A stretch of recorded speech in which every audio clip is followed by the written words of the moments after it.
50% in just a couple of days. Guys, that's how much AMC Entertainment has lost in its stock price in the last couple of days.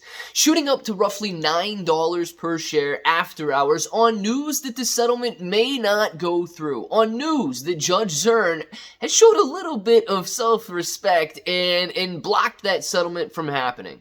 Now, of course, we know that they've reissued amendments and they've amended the settlement and the terms and so on. And it does seem as though investors are anticipating that that does go through, and that's why we've watched AMC fall down in value. Now, clearly Barbie and Oppenheimer, or Barbieheimer, or whatever they're calling this thing right now, is generating a lot of success and a lot of revenue for AMC. We've got some articles here talking about the fact that AMC going up in value because of this, but if you guys have been here for any length of time, you have seen Avengers movies, you have seen Avatar movies, you have seen massively successful movies generate millions and hundreds of millions of dollars for AMC Entertainment, and it does not matter. Guys, people aren't buying AMC for the fundamental value of the company. They're not buying AMC because of reducing debt and all of that. People were and should be buying AMC for a short squeeze. Now, I want to discuss this article, and I also want to discuss AMC's debt-to-asset ratio and their revenue as well. Because Adam Aaron would have you believe the only path forward is dilution.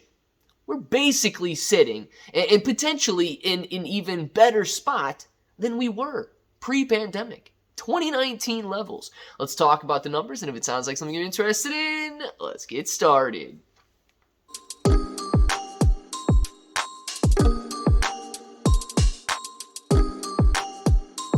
Let's get started. What's up, everybody? I'm Clay. I'm here to make 2023 the best year ever. If you haven't clicked that subscribe button, make sure to subscribe to the channel. Join us, become a bro. We are here every single day, and we are growing our portfolios together. Now, look, if you guys are brand new to investing, you don't know how or where to buy stocks and crypto, got a link in the description below for Webull. It is super simple to set up your account. Any deposit, you guys are getting at least 6 stocks, up to 12 free stocks, and you're earning 5% on your cash balances. You do not even need to own a share, and you're earning 5%. And this just in today, all right? Webull is opening up in the United Kingdom. So if you guys live in the UK and you want to use a Webull account, you've also got a link in the description below for Webull UK. The rewards are slightly different, but nonetheless, brand new, excellent charting. Make sure to check them out down there. And I want to jump into this, all right?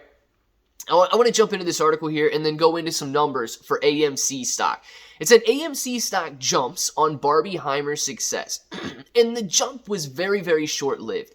Yes, it did happen for a very brief period of time, but we've been through this time and time again. You guys are smarter than this. You know that a great movie or a string of great movies is not going to make AMC jump up in price. It's just not going to happen. It says, for those who follow AMC Entertainment, the news has either been about Ape units or about how theaters in general are doing poorly. However, there was a whole new sign of life from theaters. They call it Barbieheimer.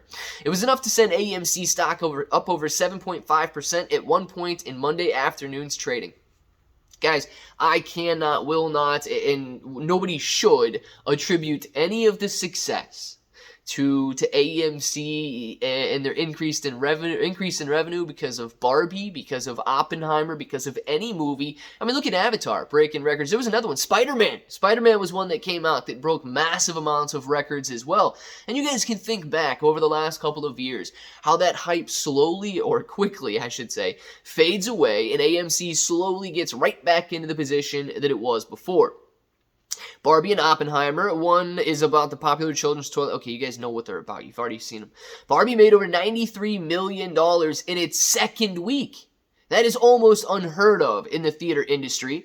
And news of AMC as a result of this dual dynamo release was shocking in its own right. Thanks to Barbieheimer, the week of July 21st to July 27th was the highest single week admissions revenue figure in the entire 103-year history. We know this, right? Adam Aaron tweeting about this and then thanking the Hollywood gods, right? Isn't that what he worships or something? Thanking the Hollywood gods for them contributing, not retail investors investors for going to the movies, not retail investors for literally spending hundreds of dollars. If you take your family to the theater, I know that it's costing you hundreds of dollars to go and enjoy a movie at an AMC movie theater. Unless, of course, you are not buying popcorn or pop or anything else. But I see the pictures that you guys post on Twitter. I see the pictures that you guys post on social media. I know you're buying concessions.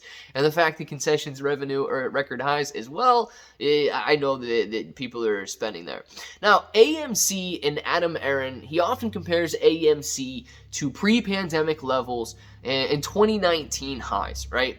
So I want to look at the 2019 levels for revenue, and I also want to look at the 2019 levels on their balance sheet and compare them to where we are today. Because one of the things that Adam Aron loves to tell you is that AMC will go bankrupt if we do not allow him to dilute us. If we do not hand over more cash, we are literally being held ransom right now. If we do not hand over cash in this extortion that he has got going on, he will file bankruptcy. Let's look at the numbers here. Okay, let's start in 2016. 2016 was a very modest year, $8 billion in assets and $6.6 billion in liabilities for AMC Entertainment. 2017, things began to grow a little bit. 9.8 billion assets and 7.6 billion liabilities. Notice the debt going up by $1 billion there and assets going up by $1 billion. Everything that AMC owned was financed and leveraged with debt. 2018 comes along. AMC sitting on $9.5 billion in assets and $8.1 billion in liabilities. Interesting. The debt-to-asset ratio got worse there. $9.5 billion, slightly less assets, and nearly $4 billion more, or $400 million more in liabilities. 2019 comes along. This is Adam Aron's perfect year, right? $13.6 billion in assets. There was a massive jump from 9.5 to 13.6. $4.1 billion increase in total AMC assets. But watch out, a 4.3, nearly $4.4 billion increase in liabilities. Adam Aron went out and massively took on debt in 2019. Turns out to be one of the dumbest moves that you could have made. Now, nobody could have predicted what 2020 was going to be, but taking on that amount of debt you've got to be nimble. And it did not create a situation where AMC could be nimble. So increasing the debt load to $12.5 billion in 2019, assets stood at $13.6 billion. We were still in the green, right? We were in the money, and AMC had assets above liabilities. 2020 comes along. Guys, this is where things got worse. $10 billion in assets, $13 billion liabilities. $10 billion in assets in 2021, $12.6 billion in liabilities. $9 billion in assets in 2022, and $11.7 billion in liabilities. Notice, though, okay, we are actually trading right now, and AMC is living in a time with less liabilities than we had in 2019. So the only major concern must be revenue. And I would agree that it is an absolute concern because we actually have less debt on the balance sheet now than AMC Entertainment did in 2019. So let's look at the revenue, all right? Revenue obviously took a major hit in 2020, and you can't even really compare. Theaters were shut down, right? People were locked and imprisoned in their own homes. 2020 was insane. In 2019, 2018, and so on, AMC Entertainment was 2017, 2018, 2019 was doing $5.4, and $5.4 billion in revenue. Excellent.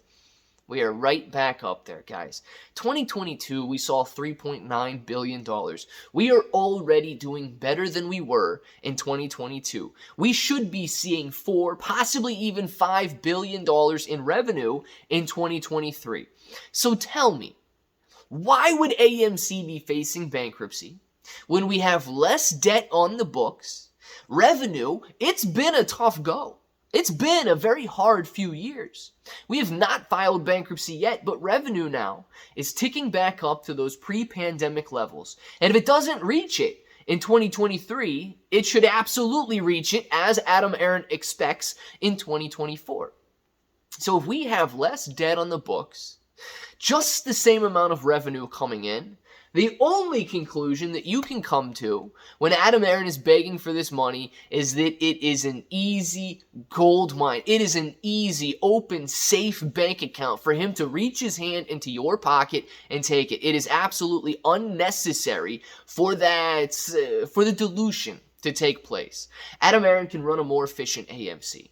If he needs to cut costs, he can cut costs. If he needs to trim fat theaters, he can trim fat theaters. He can find that money elsewhere. He can restructure debt to allow him, these debtors can allow him another 2-3 years to pay off the debt. All of this can take place before reaching into investors' pockets and diluting those that believe in this company, diluting those who need to see an increase in share price.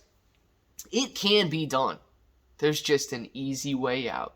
And the easy way out is you getting the bill, as opposed to Adam Aron running a company. I want to know what you guys think down in the comments below. What do you think when you hear these numbers, right? When you hear that AMC is potentially surpassing the levels that we've already reached in 2019?